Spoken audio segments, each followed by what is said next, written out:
بسم اللہ الرحمن الرحیم۔ قیامت کے دن انسان کے گناہوں پر 8 گواہ ہوں گے۔ پہلا گواہ، جس جگہ بندے نے گناہ کیا ہوگا وہ جگہ، وہ زمین کا ٹکڑا قیامت کے دن اس کے خلاف گواہی دے گا۔ سورۃ الزلزال آیت نمبر 5-6۔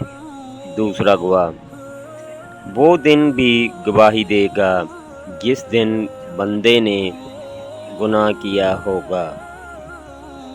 سورۃ البروج آیت نمبر 3۔ تیسرا گواہ، قیامت کے دن ان کی زبان گواہی دے گی۔ سورۃ النور آیت نمبر 24۔ چوتھا گواہ، انسان کے جسم کے باقی اعضاء، ہاتھ پاؤں، یہ بھی گواہی دیں گے۔ سورۃ یاسین آیت نمبر 25۔ پانچواں گواہ، 2 فرشتے جو تم پر نگران مقرر ہیں، جو معزز ہیں، لکھنے والے ہیں، جو کچھ تم کرتے ہو وہ جانتے ہیں۔ سورۃ الانفطار آیت نمبر 12۔ چھٹا گواہ، وہ نامہ اعمال جو فرشتے لکھ رہے ہیں تو زبان بھی گواہی دے گی اور نامہ اعمال بھی دکھائے جائیں گے۔ سورۃ القحف آیت نمبر 49۔ ساتواں گواہ، آپ صلی اللہ علیہ وسلم بھی گواہ ہوں گے۔ اللہ رب العزت آپ صلی اللہ علیہ وسلم سے بھی گواہی مانگیں گے۔ سورۃ النساء آیت نمبر 41۔ آٹھواں گواہ، اللہ رب العزت قرآن میں فرماتے ہیں، جو تم گناہ کرتے ہو ہم قیامت کے دن اس پر گواہ ہوں گے۔ سورۃ یونس آیت نمبر 61۔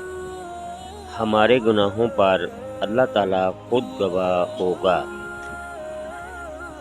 اللہ کیا علم ہوگا، یا اللہ ہمارے گناہوں کو بخش دے اور ہمیں نیک اعمال کرنے کی توفیق عطا فرما۔ آمین ثم آمین۔ التماس دعا، یا اللہ موت کی تلخی، قبر کی سختی، حشر کی شرمندگی، جہنم کی گرمی سے ہماری حفاظت فرما۔ معزز قارئین، کیا آپ نے آج درود پاک پڑھنے کی سعادت حاصل کی؟ نہیں تو اب پڑھ لیں۔ اللہ پاک آپ کے دل کو منور فرمائے۔ یقیناً درود پاک ذہنی سکون اور نامہ اعمال میں نیکیوں کے اضافے کا باعث بنتا ہے۔ اللہ پاک ہر مسلمان کو اپنے حفظ و ایمان میں رکھیں۔ آمین ثم آمین یا رب العالمین۔ اللہ حافظ۔